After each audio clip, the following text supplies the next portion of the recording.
I would encourage people who are out there, looking for the next job or evaluating, what it is they like or don't like about their current job. It's, does your job invest in you, and do you feel supported in your development and in who you are at work? Because it makes a big difference if you come to work every day and know that you're supported.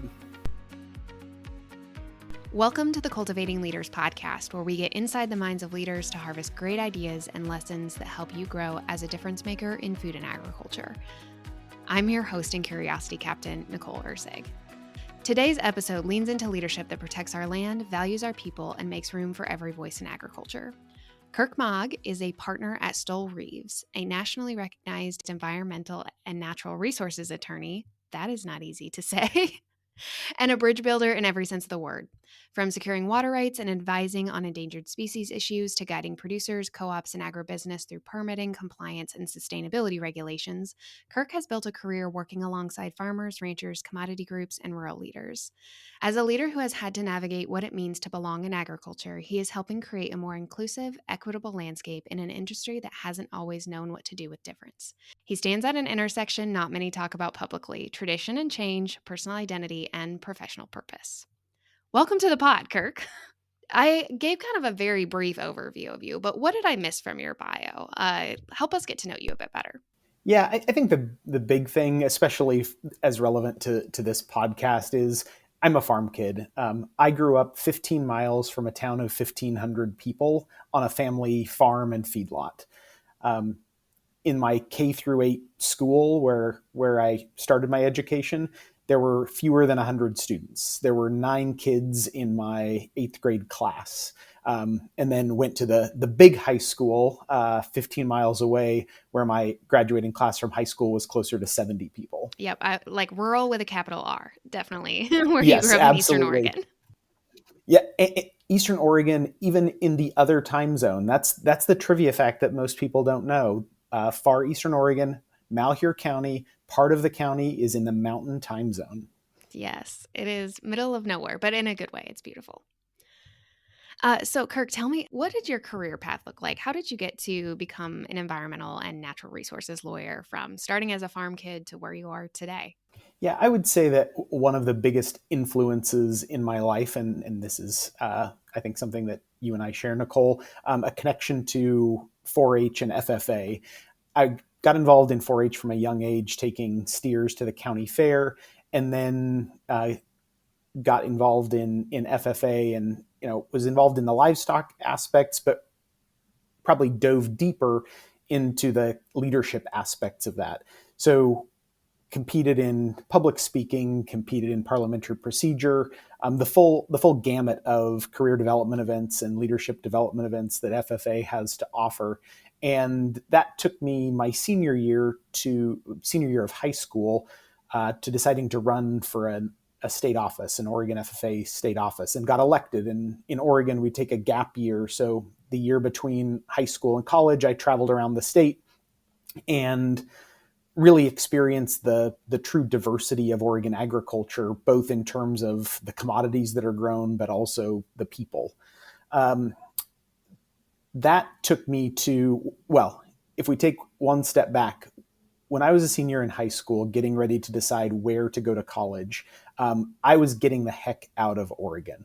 I was going to go to Colorado State. I was going to major in animal science and ag economics, and my path was going to look very different. During my state officer year, my teammates, 4 of whom were planning to attend Oregon State University, said, "Gosh, you got to check out Oregon State. Give it another chance." And so I sat in on a class taught by Dr. Fred Obermiller. We called him Dr. O. And he was an economist by training, but taught classes focused on kind of the intersection of law and policy, or environmental and natural resources law and policy.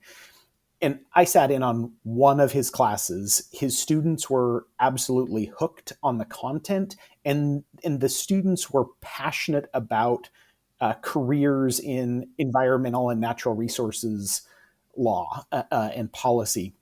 And I decided right then and there that I was going to pivot. Wasn't going to go to Colorado State, was instead going to apply for and enroll at Oregon State and major in environmental economics, policy, and management. And that really set me on the path to going to law school and pursuing a career working with agribusiness and other natural resource industries post law school. Tell me a little bit about the work that you get to do today. What does it look like to be a farm kid, natural resources, environmental lawyer living in Portland? How do you connect the rural background and the urban lifestyle today? Yeah, so I would say my clients are made up primarily of agribusiness, timber companies, water suppliers like irrigation districts, and some manufacturing clients. But 80+% of my work is working with clients in the natural resource industry. Again, mainly agribusiness and timber. So I'm working with those clients day in and day out. I would say the clients that I work with, I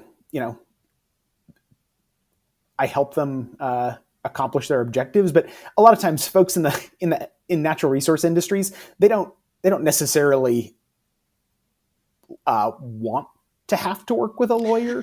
I don't know that anyone wants to have to work with a lawyer at any time. Exactly right. But I think if they're going to work with a lawyer, they want to work with a lawyer who understands the industry. It's one thing to understand the law, but a lot of the challenges that I help my clients face, you can't just divide between what's the legal side of it and what's the practical side of it, or how does it impact the business on the ground. And so I think my clients appreciate that I come with a practical perspective.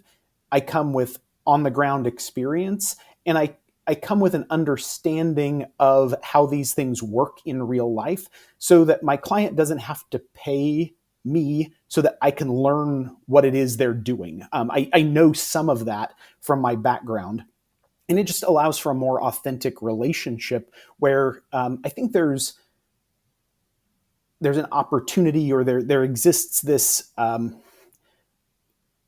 of foundation of trust that comes from working with people with some shared experiences, shared backgrounds. And so I think it allows the relationship to kind of deepen easier, and it sets up a starting point for a very successful relationship. You referenced kind of the connection to urban living, and you're absolutely right. So I live and work in downtown Portland. For the last 13 years, I've lived within a 10-minute walk of the office in a downtown condo. So very, very different than the farm that I grew up on. I would say one of the things that I love most about it is not having to deal with traffic or a commute. I have a 10-minute walk to work, maybe 11 minutes if the crosswalk signals aren't timed just right. That's a pretty nice commute. It is. Awesome. So Kirk, tell me, when did you really start to feel like, or you can tell me that you don't feel like this, but that environmental law, natural resources law was not just a career, but like a calling, like, hey, I'm meant to do this. And I think probably speaks to your ability to connect across differences, like farm kid to urban, and even natural resources and agriculture sometimes can be seen as adversaries. Yeah, so I mentioned that sitting in on a class at Oregon State with Dr. O was what got me to Oregon State and what ultimately got me interested in a career in law and policy. And I'll expand a bit on that because I think that is where I kind of understood this to be more than just a career. Dr. O really understood that natural resource industries need people working in law and policy who understand the industries.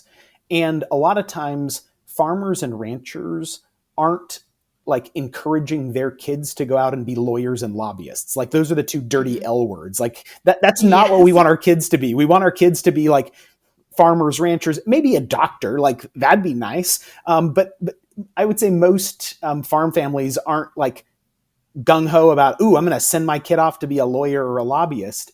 But if kids with rural backgrounds, with roots in natural resource industries and rural communities aren't going into law and policy, who is going to advocate for those industries? Who has the passion for those industries, the roots in those industries, who understand the challenges that those industries face? And so I kind of took it as kind of a calling to be one of those people that grew up on a farm and feedlot, that had generations of family connections to the ag industry, to say, I'm going to go work on behalf of natural resource industries and hopefully help make things a little bit easier for them. I love that. So tell me, Kirk, did you always feel like you belonged in agriculture? So yes, I think it's a yes, but yeah. I mean, I grew up in a small town where it's a very, very tight-knit community. And if you're from there, people embrace you. Like you're one of the hometown kids, and people are there supporting you at sporting events, at FFA events, at the county fair. Like it's a very tight-knit supporting community. And if you're from there, the community kind of wraps its arms around you. It was also a community where I had lots of family, cousins, second cousins. I grew up one road away from Mogg Road. My cousins lived on Mogg Road, but I lived one road down from that. So, like, when that's the community that you grew up in, there is a feeling of belonging. I think the but part is, I don't know that I know that I didn't always feel like I would be able to show up bringing all my identities to the table and be able to be fully and authentically me. I mean, I knew that I was supported, loved in my family and community, but I wasn't sure that extended to every identity that I would bring to the table, and that I could be fully and authentically me. And that, I think, extends beyond just my kind of hometown and home community. I think I can expand that more broadly to the agriculture industry as a whole. I knew that I belonged in and would be welcomed in the ag industry because I always had been. I mean, that's who I am, who I was. But I wasn't always sure that I would get to bring my full authentic self to the table. And even when I was in law school in my mid-20s, I kind of thought that I had to choose. I could choose to pursue a career that I was passionate about and keep some of my identity private, or I could choose some other career path and be fully authentically me and bring all of my identities to the table. And I will say, when I got out of law school, I had kind of picked I'm going to pursue my career passion and not in kind of put to the side and keep private part of who I am. Fortunately, I started working at my current law firm. So I've been at Stoel Rives for 15 years. Even before that, I was a summer intern. And a couple of years into working here, I kind of took the leap of faith and decided I'm going to be able to be better at both my job and in all of my relationships if I can bring my full authentic self to the table. And it happened over a little bit of time, but pretty quickly. And, I'm so happy that I did that because I've found that I can absolutely pursue the career that I'm passionate about and bring my full authentic self to the table. So tell me, as you went on that journey, I think one of the things you highlighted is like you could be better at your job and have a better life when you like weren't separating the parts of Kirk instead of just being your full self. Can you talk about a little bit more of what that journey was like, and then how it's led to some of the leadership experiences or leadership roles that you have in the industry today in your work with Cultivating Change? Yeah, I think it's easier to build relationships with people when you're able to be authentically you and not kind of be guarded in how you're having conversations with people. And because I think one of the things that happens, like there are just certain things that come up in casual conversation, like, are you married? And, or, I'll use a very specific example. Even within the last year, I was at a large timber conference having a casual conversation with someone that I've interacted with in a professional setting quite a bit. And there was a lull in the conversation, and he turns to me and says, "So Kirk, what does your wife do?" And I would say probably 10 years ago, my response would have just been, "Oh, I'm not married." And that's a fully honest and authentic answer. But it's kind of not the whole answer. And, and so today, like I responded like, "Oh, I'm not married, and I'm also not straight." And just to be kind of transparent about like who I am. And I think that actually deepened my connection to this person, because like we're able to be, fully open and authentically ourselves. And the fact that I was willing to be transparent with him, I think was helpful. But I think early on when I was kind of navigating this journey between how transparent to be, how open and authentic to be, I think there were times that conversations and relationship building was inhibited because I was careful when people would ask like, "Oh, what did you do last weekend?" It was like, "Oh, how do I frame what I did this past weekend in a way that doesn't give away like something that I don't want to share with other people?" And so I feel like just being less guarded leads to deeper, more authentic relationships. Oh, 100% agree. I think across anything, right? I read something recently, even that when you're doing Zoom conversations like this, people who have a fake background versus like even just showing where you're at, like simple things of just being able to be like, "Yep, I have a duck decoy in my background," and or hot pink curtains. Like it shows who you are, and it creates opportunities to build connection. And yeah, I think so many people can relate to this, Kirk, of whether you're trying to navigate just even how to be professional or how to show up authentically. Anytime you are trying to be so guarded, it's harder to even communicate, and it's harder to build relationships and connections and even work with people sometimes, right? Like, yeah. So tell me about Cultivating Change and how you got involved within the organization, and for even those listeners, what it is. Yeah. So the Cultivating Change Foundation is a national nonprofit that focuses on valuing and elevating LGBTQ plus individuals in food and agriculture industries. The organization started back in 2015, and it was an event before it was an organization. So the first event was the Cultivating Change Summit.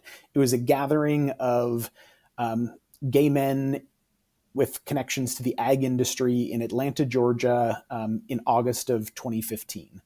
And, it was probably a 3-day event. And at the end of it, there was kind of this question of, is this worth doing again? And the answer was a resounding yes, this needs to continue. And so some planning went into, well, what happens next? The first part of the what happens next was hearing the feedback from other components of the LGBTQ community that was like, "Hey, you had a conference for gay men involved in agriculture. how about you include the rest of us at the table next time? Maybe you could be a bit more inclusive. And so while the first Cultivating Change Summit was primarily, if not exclusively, for gay men, the second Cultivating Change Summit that happened in Sacramento in 2016 and 17, the invitation was open to kind of anyone in the LGBTQ plus community plus allies to come together and really focus on that mission to value and elevate LGBTQ plus folks in food and agriculture. And as part of this, okay, we're going to make this an annual event and create more programming around it, there was a recognition that there needed to be a formal organization or entity around that, and that's what led to the creation of the Cultivating Change Foundation, which is the nonprofit entity that now puts on the Cultivating Change Summit. So I was on the board of the Cultivating Change Foundation from kind of its inception through the end of December 2024, this past December. So spent nearly 10 years on the board, and I'm really proud of the growth of the organization and the work that was done to fulfill that mission. Just 3 weeks ago, we hosted the most recent Cultivating Change Summit here in Portland. 120 plus individuals came together to support the mission of the organization, and was fortunate. And again, this goes to the support that I've felt from the place that I work. We hosted the opening reception for the summit here at the law firm where I work, and we've got 30th floor views of all of downtown Portland and the mountains around it. And it was great to be able to kind of bring people to my home city and introduce them to it, and at the same time focus on the really important work of the Cultivating Change Foundation. Yeah, you said something there, Kirk, that really struck with me, of the feeling of support that you have from the place that you work.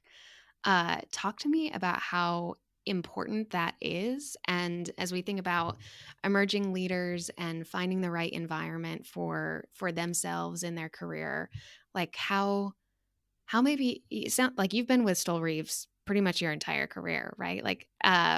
But if you think about that feeling of support and belonging, how critical that is to the work that you do in natural resources and agriculture.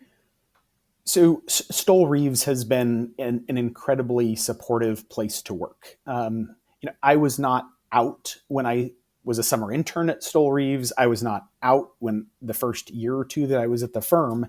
But the firm is engaged in a lot of different community events. And I remember getting an internal email about this annual gala for Basic Rights Oregon. And Basic Rights Oregon is an organization that focuses on kind of advocating on behalf of the LGBTQ plus community here in Oregon. So there was this annual fundraiser gala, and at the firm, we sponsor lots of different nonprofits that my colleagues are on the boards of, but emails will go out and say, hey, we've got 10 tickets for this event. Who wants to go?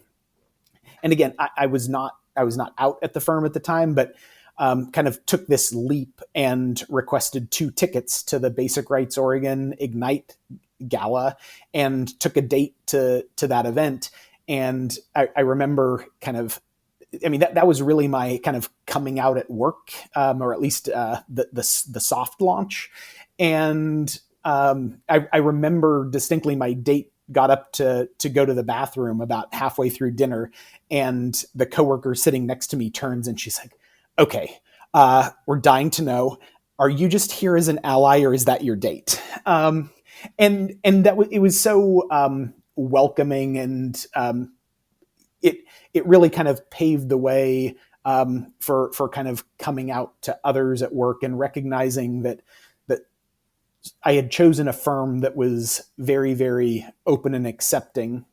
And I guess even taking one step further back, I remember when I was kind of deciding what firm to work for, I remember Googling the different attorneys in the environmental and natural resources group. and found the bio of one of the attorneys in the group.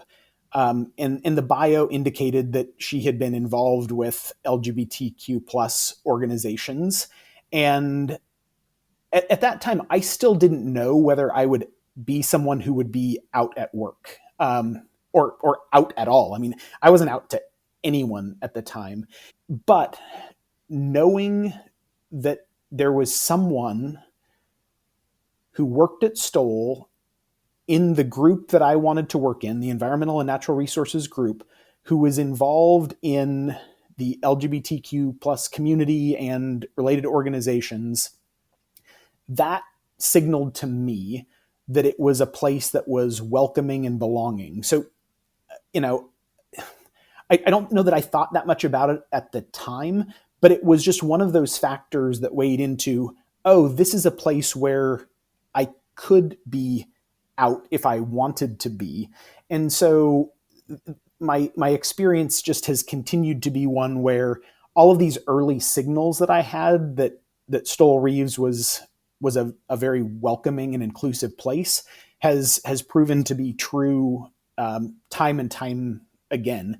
And that included the first Cultivating Change Summit. Before it was even, when it was in its infancy, it was just let's try this thing one time. I emailed the person who was the head of the Environmental and Natural Resources group at the firm and said, hey, this event's happening.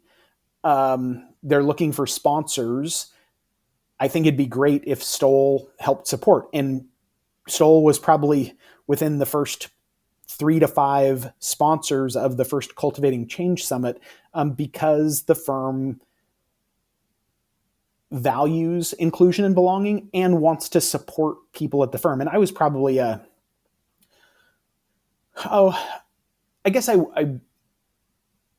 was still an associate. I wasn't a partner yet at the firm. So the practice group leader was investing in kind of a mid-level associate at the firm. And there have just been so many examples like that where the firm has made investments in me. And some of that's on the kind of inclusion and belonging side of things, but that's not the only place that the firm invests in me. I mean, the firm has sent me to trade association events from the time I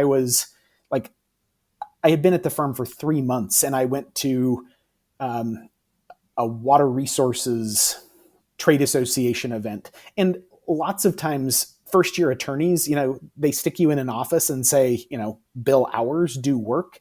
But Stoll really supported me in my professional development as well. And so I would be remiss if I didn't say, the investments in me are not just in an inclusion and belonging in space, but in kind of every professional development space. And I would encourage people who are out there, looking for the next job or evaluating, what it is they like or don't like about their current job. It's, does your job invest in you, and do you feel supported in your development and in who you are at work? Because it makes a big difference if you come to work every day and know that you're supported.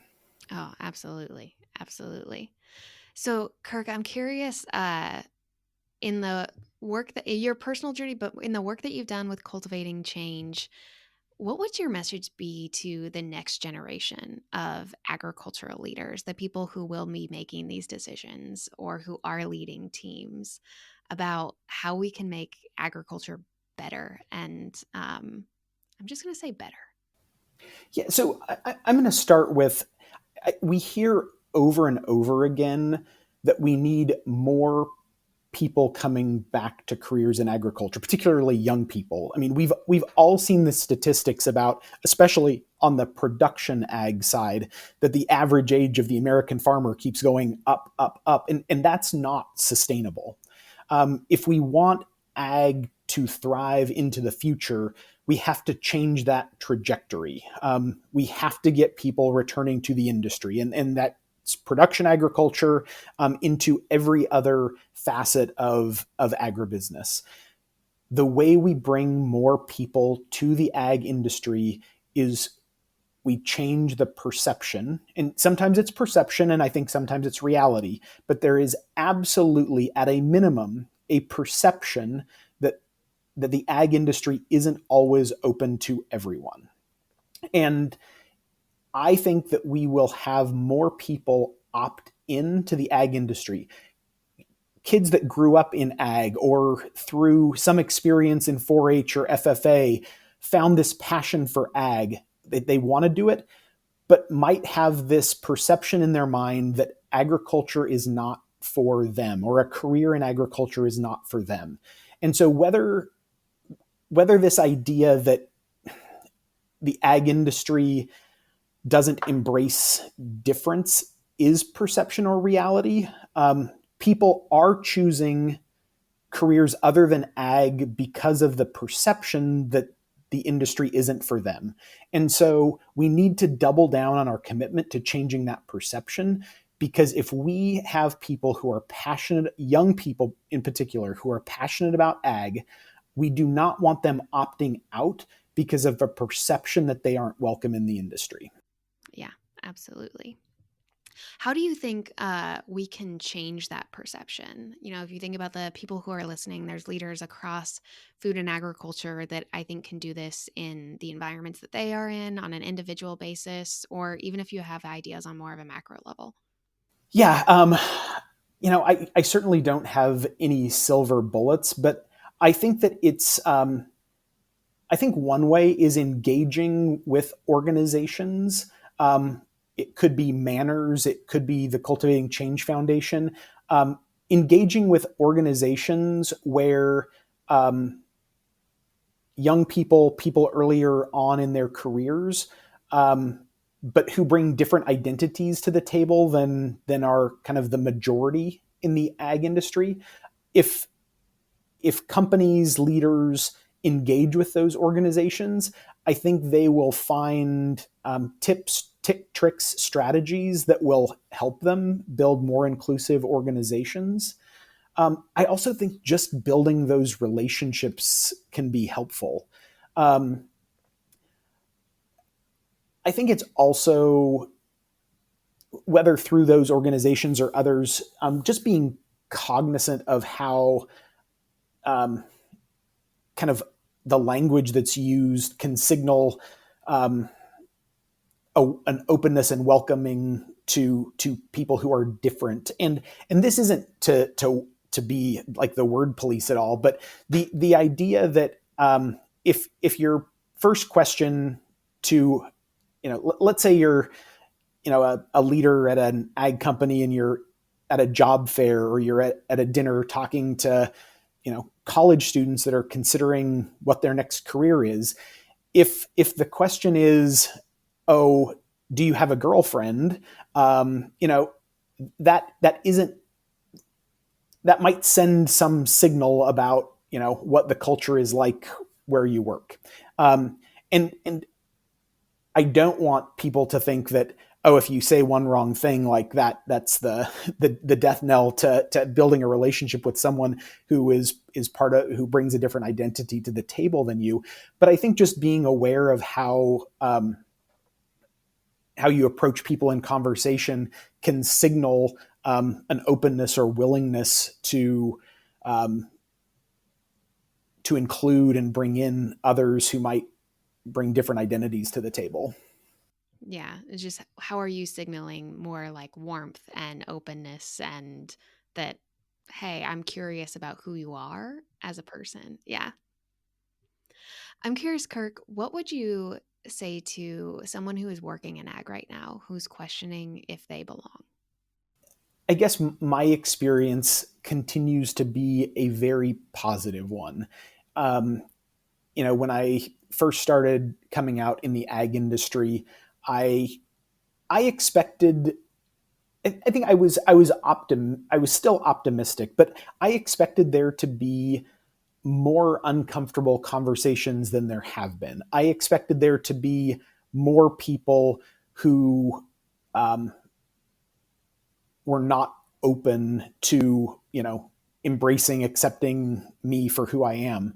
But I have been continually surprised and heartened by the fact that I have been able to bring my full authentic self to the table over and over again and be absolutely accepted. So, I mean, that includes bringing a date to a sponsors dinner at the Oregon FFA convention. I mean, that includes to being very out and open about who I am in every leadership position that I've ever held, regardless of whether that's, that organization is affiliated with or connected to LGBTQ plus issues. So I guess I would say the future is bright and we're moving generally in a positive direction. That's not always the case. I also appreciate that that my experience in Oregon is probably different than people's experiences elsewhere.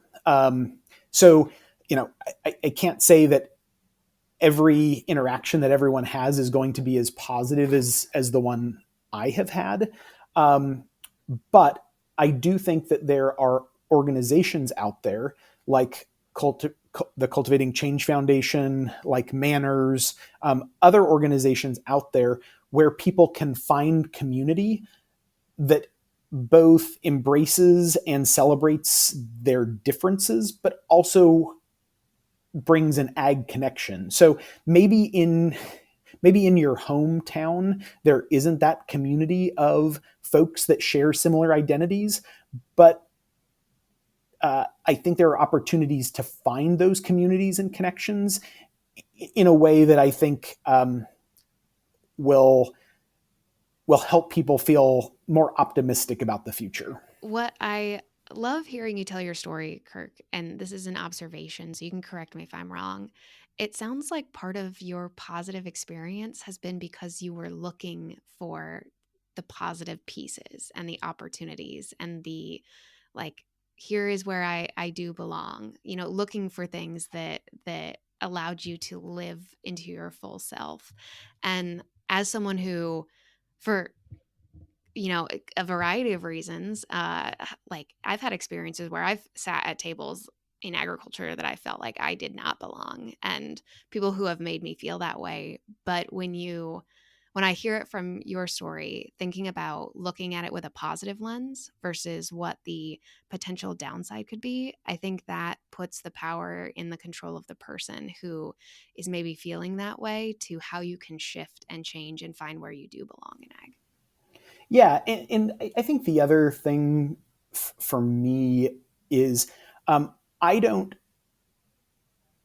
think that every and I'm going to use LGBTQ plus because that's the perspective that I bring. But whether you're a person of color or a woman coming to the table or a young person in a group of so senior people, I don't think that every person who brings a kind of minority perspective to the table needs to make it their mission to be the advocate for that group. But I've decided that for me, that's a place that I can make a difference. And I appreciate that I come from, whether you call it privilege or opportunity, whatever word you use, I grew up in ag. I grew up on a family farm. I grew up in a community where, like I mentioned earlier, the road down the street was named after my family. Deep connections in ag, formed really, really tight connections through my experiences with FFA and at Oregon State, and then started a career at Oregon's largest law firm doing work in the ag and timber space. I have the opportunity to share my voice and share my experience, and I'm going to do it in a transparent way, in a way that I bring all of myself to the table, because I think that for me, one way that I can make a difference is hopefully to show some other young person out there that a career in agriculture is absolutely an opportunity that's available for someone who is an LGBTQ plus person, because, I think whether it's in a career or just some sort of organization, seeing someone like you succeed is really important for a young person who is asking themselves the question, can I succeed here? And if there is someone like you who has made it, it's just one more data point that suggests that, yes, I could make it too. Yeah, absolutely. I think that's so important. Kirk, if you are ready, we, I think, are going to move into a section we call rapid fire, which I am terrible at because I tend to ask follow-up questions, but we will try to get through this with short answers only. Okay, what gives you hope for the future of agriculture? Young people. That's what gives me hope for the future of agriculture. I spend a lot of time working with nonprofit organizations that primarily focus on young people. And the reason that I do that is because every time I'm around young people with a passion for agriculture, I leave feeling more excited and optimistic about the future. Whether that's FFA or the Cultivating Change Foundation, young people have new ideas. They are excited about the future. And I know that if we continue to support the development of those young people and show them that ag is a place where they can absolutely have a fulfilling career, that our industry will be in great hands going forward. What is one thing about being a lawyer that you did not expect? How much time I spend in front of my computer responding to emails, like hundreds of emails a day. Yeah, people ask me like, oh, do you travel a lot for your job? I do go to conferences because I love spending time with my clients and learning about things that are affecting the ag and timber industries. But 99.5% of the work, the real work that I do, can be done sitting at my desk from my computer. What's a hill you'll die on about leadership or agriculture? I've kind of touched on this already, but I think the hill that I will die on is if we want more young people to be involved in the agriculture industry for their career, we have to make sure that every person who is passionate about agriculture feels welcome in the industry, regardless of their sexual orientation or gender identity or any other kind of minority status that they bring to the table. Let's make this a big tent where everyone feels welcome. Okay. So the next thing we always ask our guests, Kirk, AFA loves hot takes. So unconventional, bold opinions, either about agriculture or leadership. And I am curious, what is an unconventional or bold opinion, a hot take that Kirk has about leadership or ag? Yeah, so I don't know how much of a hot take this is, but I think our conversations on a national level or even a narrower level than that, things continue to get more tribal. It's one side versus the other. And I see that manifest itself a lot in urban versus rural. And I think that in the ag industry, we need to spend less time painting our kind of urban neighbors as the enemy and taking more time to invest in building bridges and building relationships. Most ag products, or at least food crops, end up getting consumed in urban areas. That's where the majority of the population is.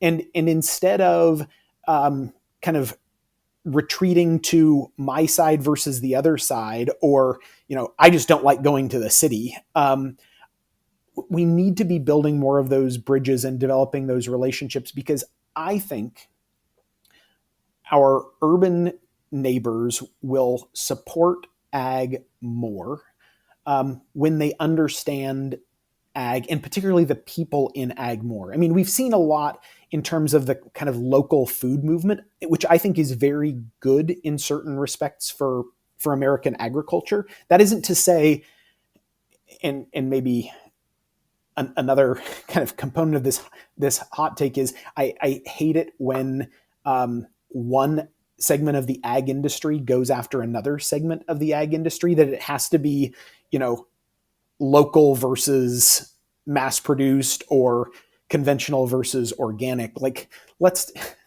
ag has enough challenges without infighting within the ag community. Amen. Preach. But back to this kind of urban rural building relationships piece.